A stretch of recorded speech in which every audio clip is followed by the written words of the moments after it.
As the Santa Fe Area District Attorney, Serna has established a clear-cut record in less than 3 years on the job. He is a show horse, not a workhorse. What do you say, or I guess how would you respond to that criticism?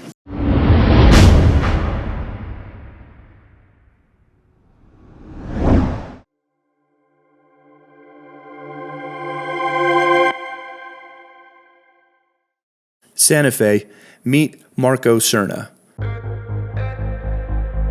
Marco is an interesting member of our community because he has wielded the power of the law in our community, serving as the first judicial district attorney of the Santa Fe area, including Los Alamos and Rio Arriba counties. He held that position from the years 2016 to 2020.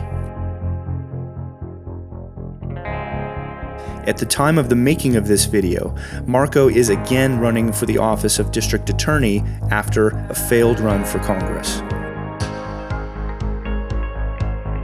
This video is not an endorsement for or against Marco Serna. It is just an attempt to get to know the man as an influential member of our community.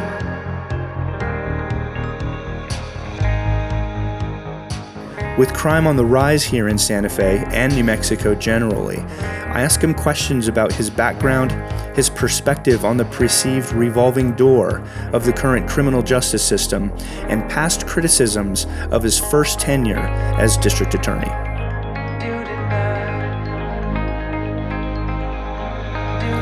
JD and I hope you will enjoy this sit down with Marco Serna. Welcome to episode 2 of Who is Santa Fe?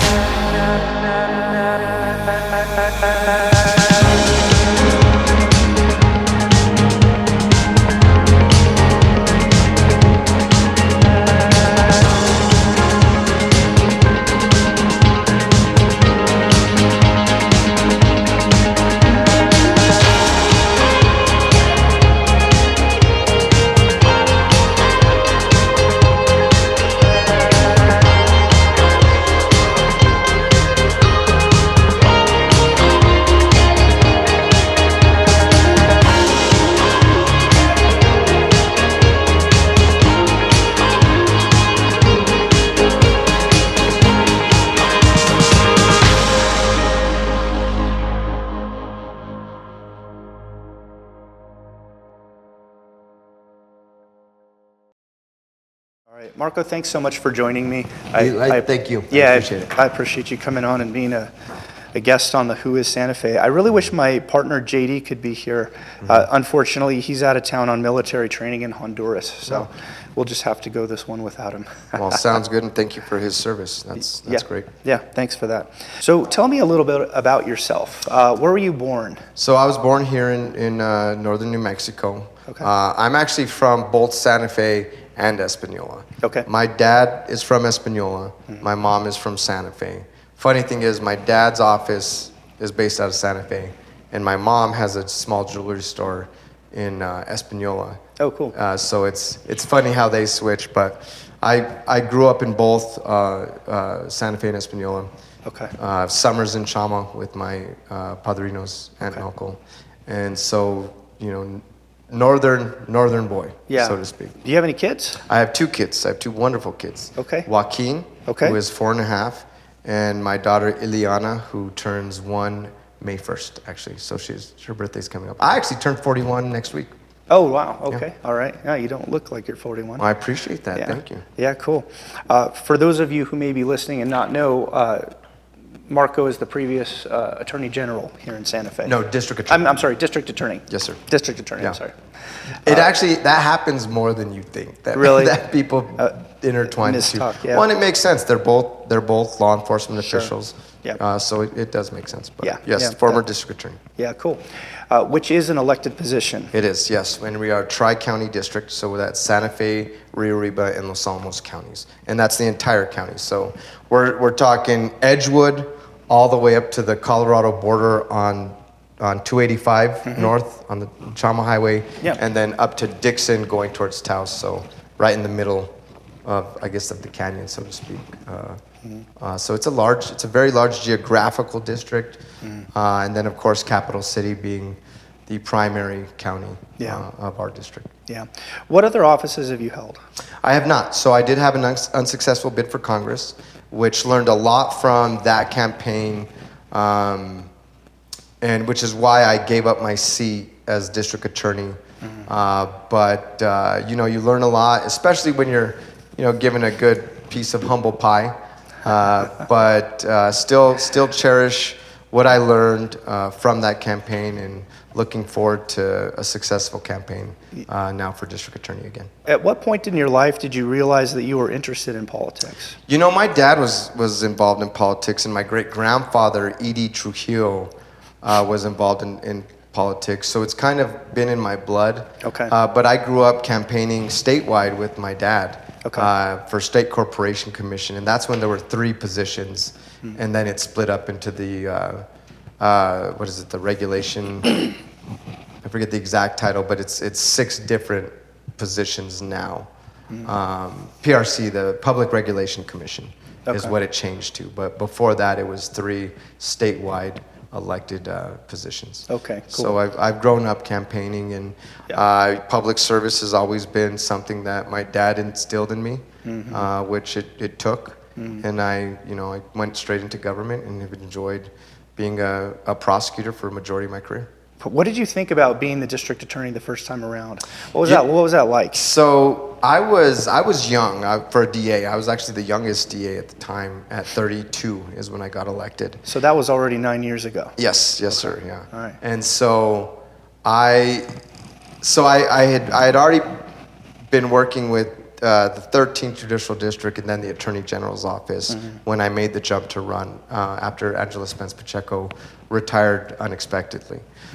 When I became district attorney, you learn a lot because I was a former deputy district attorney, but being at the top of the sort of hill, if you will, or your name's on the door, it's much different.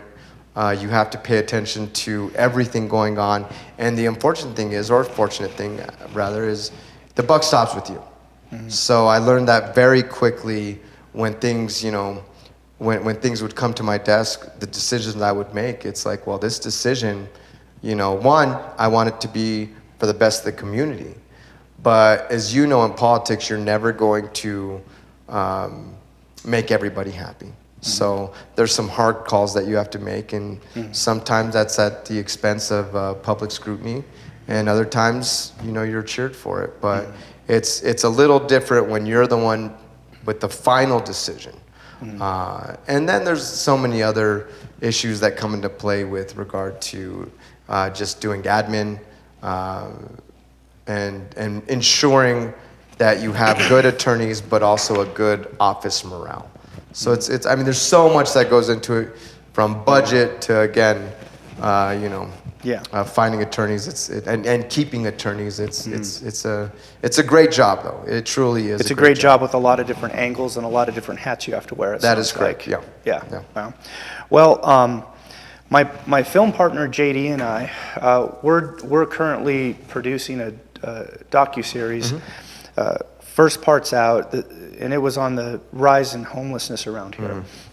Second one that we're almost done with now is addressing and shining a light on the increase in crime in Santa Fe and in the surrounding areas. One of the things that we keep hearing, not only from the public, but from officers, is this revolving door of criminal justice. In our society more recently, there's been some ideas and some kind of buzzwords that have been thrown around and injected into our criminal justice system, words like compassionate justice or restorative justice.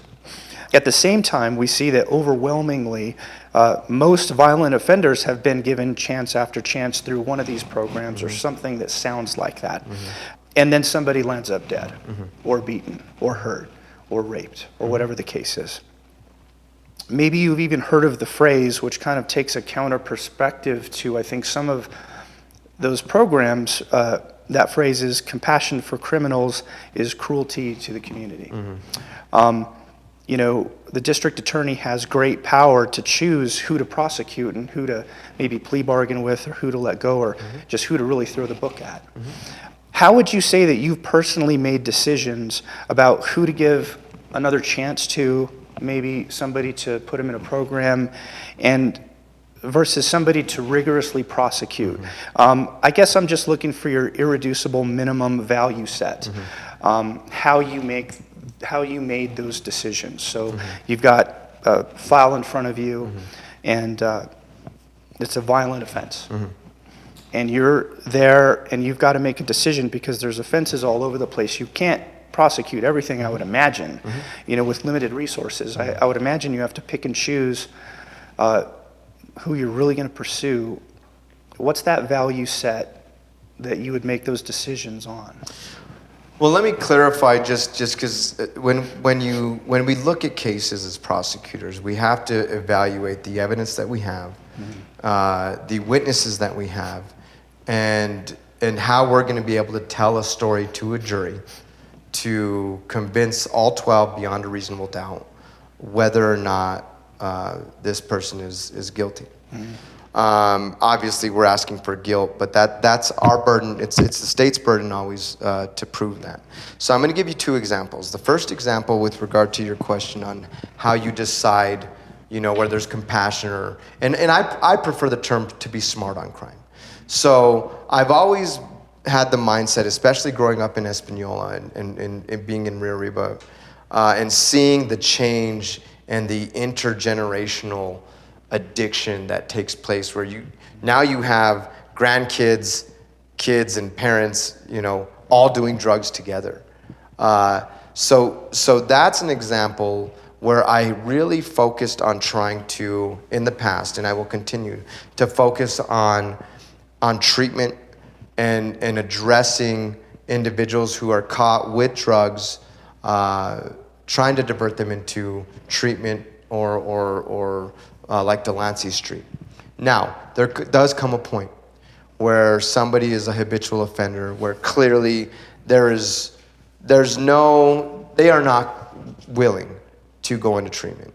That's where we have to start to be smart and say, listen, this is a revolving door. This individual isn't learning. They're just picking up more and more charges.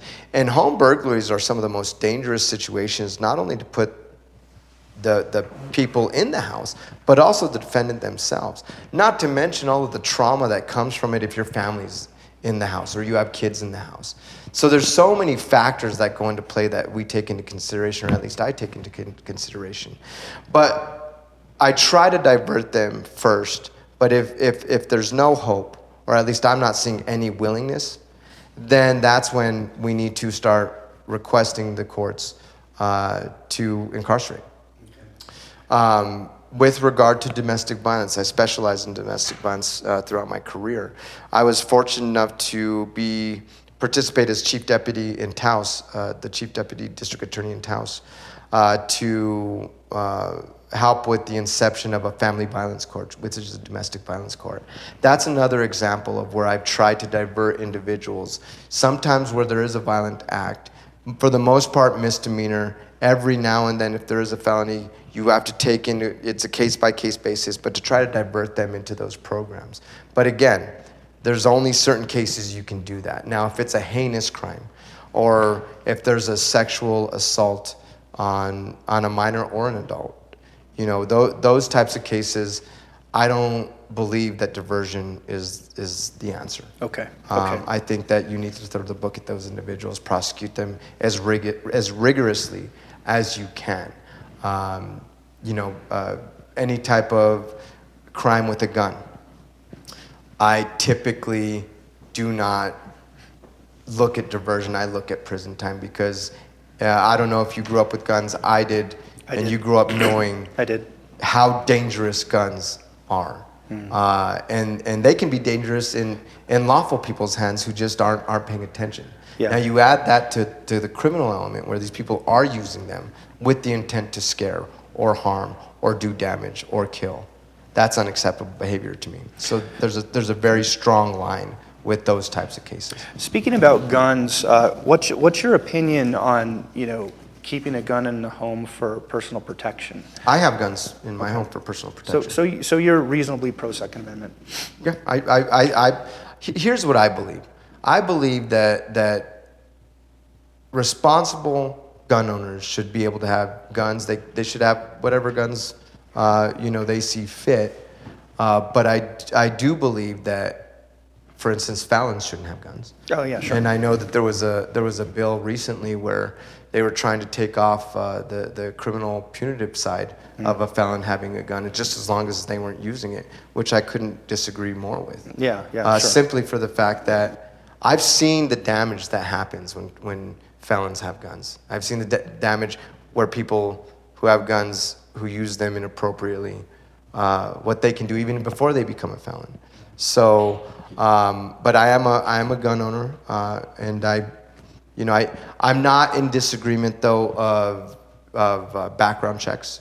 I think that we should do adequate background checks. I want to take it back a little bit, back to that revolving door thing. And I just want to, I think my question may have been a little broad. Okay. So let me just bring it down home a little bit more. So JD and I have interviewed dozens of people in this documentary that we're doing, and one of them is a father who just lost his son about 3 years ago, maybe 4 years ago. He was shot by someone who was supposed to be a friend, emptied the clip. Before he emptied the clip, he got up, walked to the other side of the car, saw that he wasn't dead yet, and finished emptying the clip. It was definitely premeditated. This guy went away for second, I think. But he had had 17 priors, and a lot of them were violent. Hold that thought.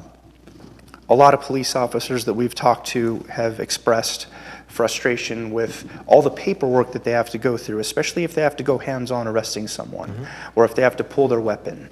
The amount of paperwork and hoops that they have to jump through, and they seem to sail over land and sea to arrest some of these people, and before you know it, there they are out on the street again.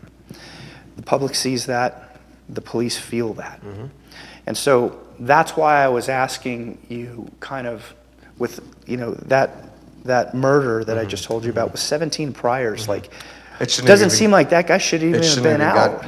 And I agree with that. So as the district attorney, like, what's your perspective of how to fix this? So anytime there's a violent offense, incarceration should always be considered by the prosecutor, in my opinion. Now, depending on the degree, because a violent offense could be an aggravated assault with a deadly weapon, and then also capital murder, of course. So yes, you take it case by case. You base your prosecution on the evidence provided to you. But if you have an individual with several, and let's say several violent charges without a conviction, I would still take that into consideration when prosecuting somebody if I have good evidence, of course, to move forward. Because if you see that behavior, which is almost, it's common to them now, it has to be addressed, because if not, you have situations like that. Same thing goes for drunk driving. I think that, yes, people make mistakes for a DWI 1, maybe a second. When you're in your third, you have a problem now. So we need to be more strict on addressing those types of individuals who are already at their third DWI, rather than, I've seen some offices where they'll plea a third down to a second, or a second down to a first. That would not be allowed, because again, look at the danger that it's posing to the public. And that's a primary job of a district attorney, not only to seek justice, which justice has many different faces. There's diversion sometimes where appropriate, and then there's punitive, which sometimes is appropriate. But you have to take all of that into consideration with the cases that you're handed as a prosecutor. And as a DA, I am able to set policies in place so that in that type of situation, that shouldn't happen, where somebody has all these violent offenses, is still not in prison, and ends up murdering his friend, emptying the clip, going from one side of the truck to the other. Shouldn't have happened. I'd like to get a little bit into your tenure in your first term, because it wasn't without its bumps. From failing to meet some court deadlines in some cases, to a lawsuit with accusations of being underpaid by some people, and also to the appearance of nepotism. Milan Simonich said in his ringside seat column of the Santa Fe New Mexican back in November of 2019, and I'm going to quote him, he said, "As the Santa Fe area district attorney, Serna has established a clear-cut record in less than 3 years on the job. He is a show horse, not a workhorse." What do you say, or I guess how would you respond to that criticism? Well, so what I always try to do as district attorney is to bring the public into view of what we do. So I would have a lot of press conferences to say, this case happened. Perfect example, Damian Herrera. Damian Herrera, if you recall, killed 5 individuals. His stepdad executed his brother, executed his mom, stole a truck in Taos County, killed that man. And then at Bodie's at Abiquiu, just randomly shot a man who was gassing up his car after work. I did a press conference to let everybody know this happened, he is caught, but also to show that this can happen in any community. This doesn't just happen in large cities. Like, it's scary when you see somebody kill 5 people. Yeah. Now, and I understand if individuals thought that me calling a press conference for that was trying to be a show pony or a show horse. It's their view, and I can't fault them for it. But my intent wasn't to get myself on TV. My intent was to bring the public into our world and show them what we deal with. Now, we don't deal with a 5-person murder spree on a day-to-day basis, but we see across the country mass shootings all over the place. And when you start to, in my opinion, when you start to make people aware of what's going on in their community, good or bad, it's better for the community to know. And that goes with anything. That goes with not only cases that are happening, but also what's happening in the office, you know. And that's one thing that I will strive to do better this time. Hopefully, if I make it, is to just be more transparent. Which maybe to solve that criticism is just to have town halls, where I have a monthly town hall and people can come and ask questions and I can highlight certain cases rather than a press conference where KOAT or KOB is there. Okay, so actually, it's a fair criticism that I will instead do town halls to get what I'm trying to get across. Okay, so it sounds to me, and forgive me if I'm paraphrasing incorrectly, but it sounds to me like you're saying that was a problem of perception. Yeah, I believe so, yes. I was reading a story about a 67-year-old guy who was murdered, and the defendant landed up walking free because I guess of some kind of deadlines that were missed. Do you recall that case? I am not. So the case I'm thinking of is Mondragon Powell, State v. Mondragon Powell. And it was a female that he killed. And I was criticized on that case with regard to time limits. And it was an attorney by the name of Kevin Nault who no longer worked for the office soon after that decision. I do think that the court, that was not the proper remedy for dismissal on that particular case. We appealed, and unfortunately, the defendant did pass away prior to the appeal being heard. That's the one I'm thinking of that was dismissed with regard to timelines by Judge Allington. I don't recall another case being dismissed for timelines. I do recall a story that I was criticized for, but I disagree with the criticism simply for the fact that it went through 4 different district attorneys. They asked me to take a look at it, and I said, I'm sorry, we still don't have any additional evidence to go off of. But the Mondragon Powell, absolutely, that again, and that's where the buck stops with the DA. I should have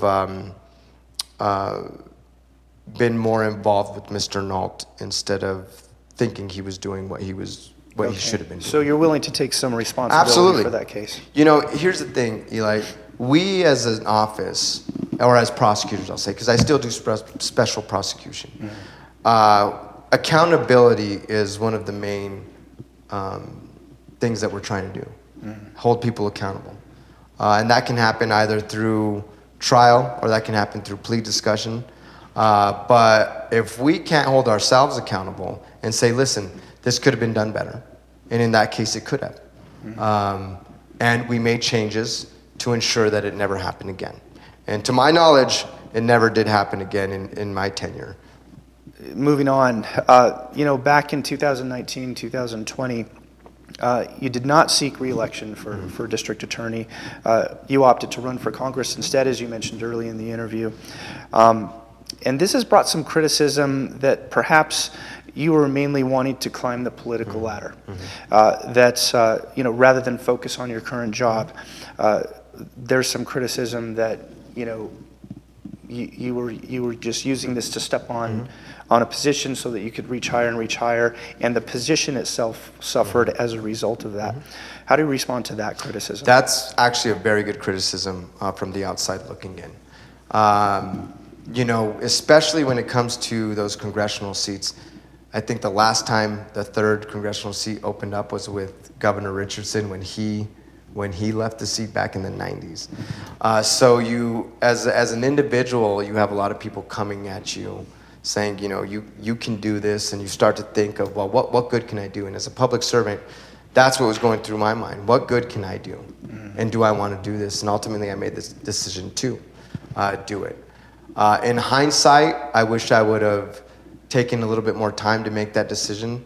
However, I'm not mad I made the decision, even given the criticism, because one, I learned a lot during that campaign about myself, but two, and I talked to you earlier when I came in. It's very humbling to get beat that bad after an upset win in the DA race, where I was 3rd, and I come out with the big upset. That was humbling. It was extremely humbling. So it's a fair criticism, but I felt like at the time I was doing it for the right reasons. Now, that being said, perspectives change, because that could still be a consideration of voters now, right? If I get elected, I'm just going to use this to jump into something else.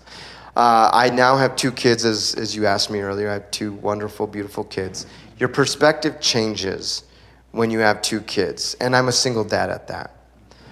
And my priority, number 1, is my children. Number 1.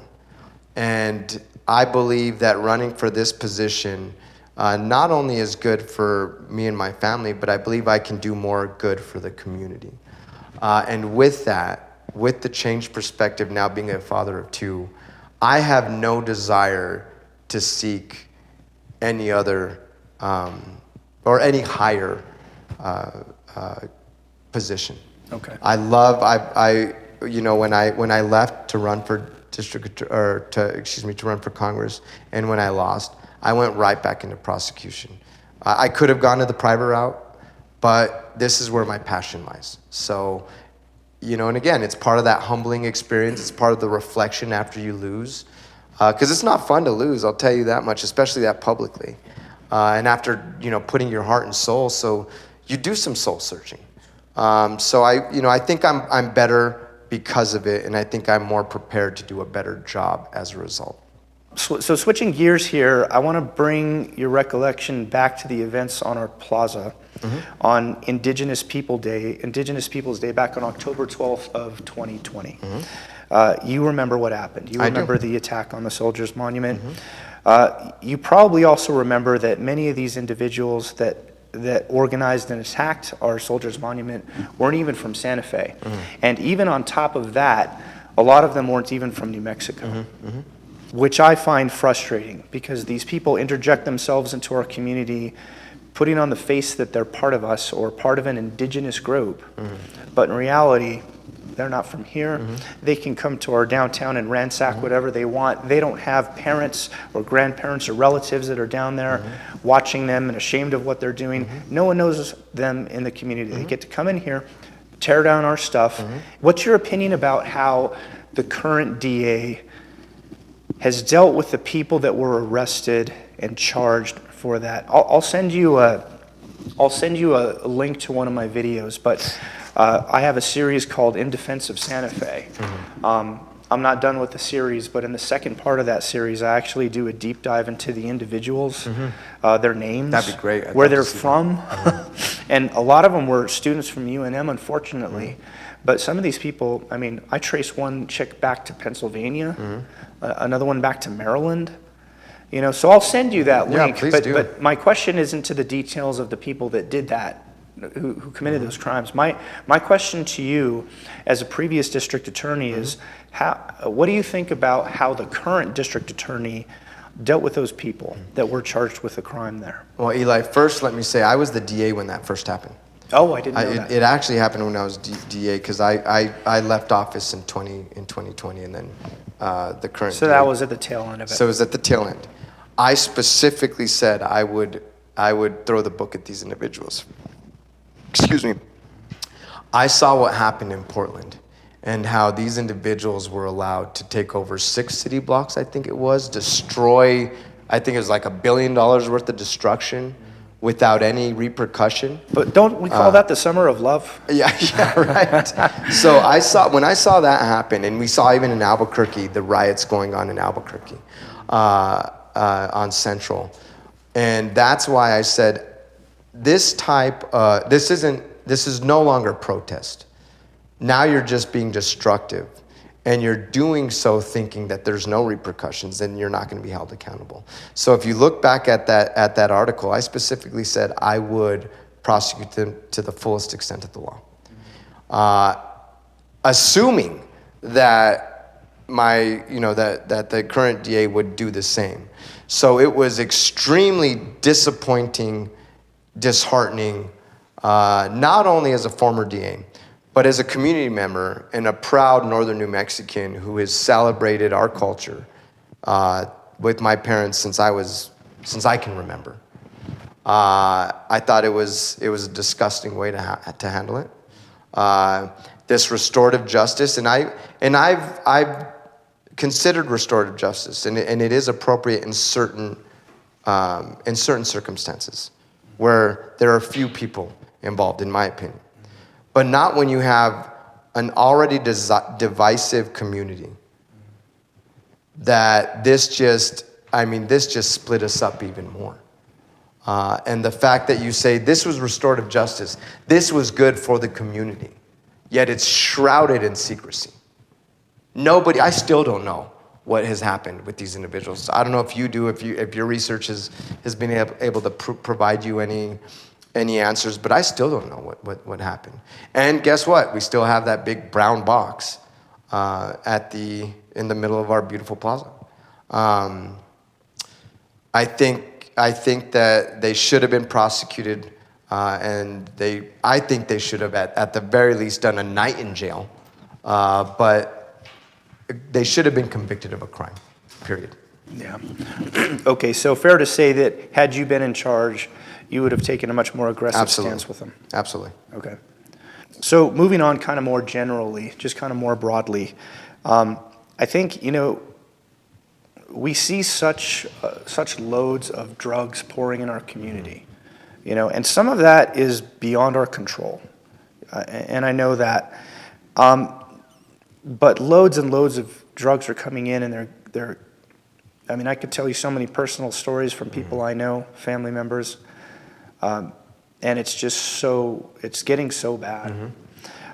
It doesn't seem like throwing money at the problem helps, I'm not saying that, I'm going to criticize any program or any kind of budget for doing things, but if you were in control of all things, okay, and you were going to fix this, because it seems to me like, fentanyl, all these things pouring in our community, it's generating homeless people.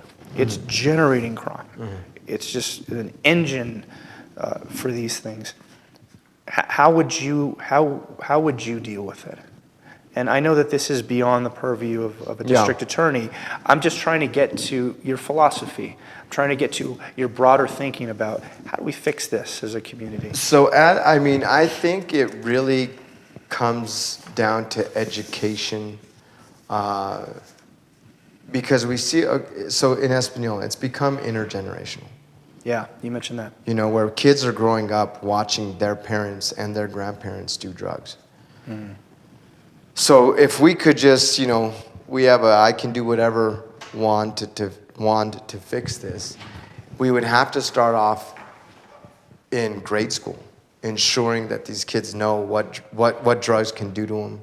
Now, how that works, I have no clue. But just to really instill the destruction that drugs and alcohol, for that matter, can do to individuals. In addition to that, you know, provide more resources to CYFD. And CYFD, those investigators, they have thousands of cases. And it's a tough job, because think how difficult it is for those investigators who see horrible atrocities done to kids. And then there's these other complaints where there's drugs in the house, which, you know, that's a very difficult position to be in every single day. So needless to say, these individuals burn out, and there's very few that can stay in it. So we need infinite resources for CYFD, for education in schools, and for treatment not only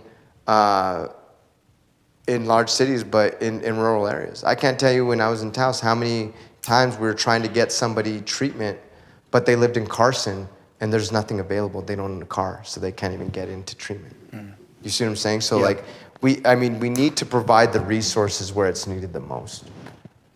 Well, you know, Marco, thanks for sitting down with me. Is there, you're talking to a percentage of Santa Fe, and it's, you know, it's impossible to say how many people are going to see videos like this. You just don't know. There may be 10 people that see it, and there may be 10,000 people that see it that are local. Is there anything that you would like to say to Santa Fe and to the surrounding areas in general, just concerning where you think our future should go? You know, your analysis on the track of our city and where we're at now. Anything related? Well, one thing that you did touch on was the homelessness issue in downtown Santa Fe specifically, in Santa Fe overall, but in downtown Santa Fe. And this is something that we really need to address, because it's starting to get out of hand. But two, it's becoming dangerous to the community to have this many homeless individuals who are essentially given a pass by the city. So I definitely want to use my position as, and I shouldn't say they were given a pass by the city, but it appears like more can be done. And I think that is an issue that we really need to start working and focusing on as a community, and investing to address the homelessness situation, whether it be, you know, these little tiny camp cities, or whether it be providing them services in a safe manner. But we need to address it, because it is getting out of hand, and it's going to continue to grow. What do you think about the fact that the Santa Fe police are told to leave homeless people alone who are shooting up with personal use amounts of drugs? So I've talked to, so many business owners, and this is one thing that frustrates them. I got security footage of all kinds of these businesses where homeless people are shooting up right in front of their businesses, and people don't want to go in, and the police are saying, well, it's personal use, we don't touch them. Well, this is where it's not acceptable, because it's being done in public where kids, I'm sure, are around, and where individuals can be hurt from what's going on. So that's not acceptable. It needs to be addressed. And again, that goes to the issue as a whole. Just not only shooting up, but harassing individuals, starting to get aggressive. My niece was trying to do something good during one Christmas to give out bags of food, and one got up to confront her and chased her. Yeah, I mean, that's not acceptable. And it shouldn't be acceptable. It shouldn't be allowed. There is a city ordinance against panhandling. My understanding is that we stopped enforcing that when the ACLU threatened to sue the city. Do you think that we should start enforcing that, or do you think we should let the panhandling continue? I think we should get rid of panhandling, and I think we would see a huge decline in our homeless population. My understanding is, and I have this on pretty good information, a lot of the homeless people that we are getting have been coming from, and some of it intentionally, from California. You know, California has had a 3 strikes and you're out rule for a long time, but they haven't really been enforcing it. Well, my understanding is that they've been enforcing it a lot more lately. So if you're a felon and you live in California, homeless or not, but a lot of these are homeless people, you get 1 felony and it's stop it.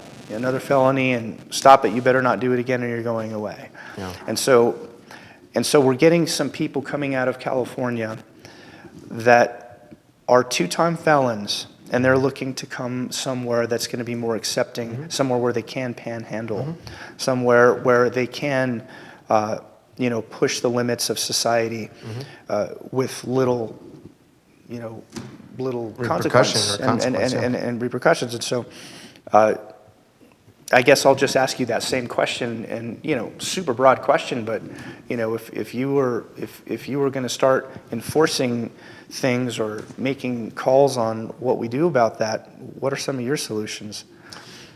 That's a tough one, because you can't prevent anybody from coming in. But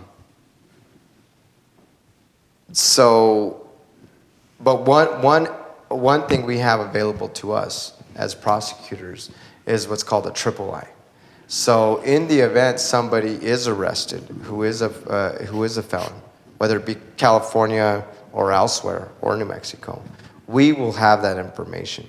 So that goes down to enforcing whatever they were charged with, ensuring that we prosecute that case to the fullest extent of the law, utilizing that history when we're trying to ask for sentencing.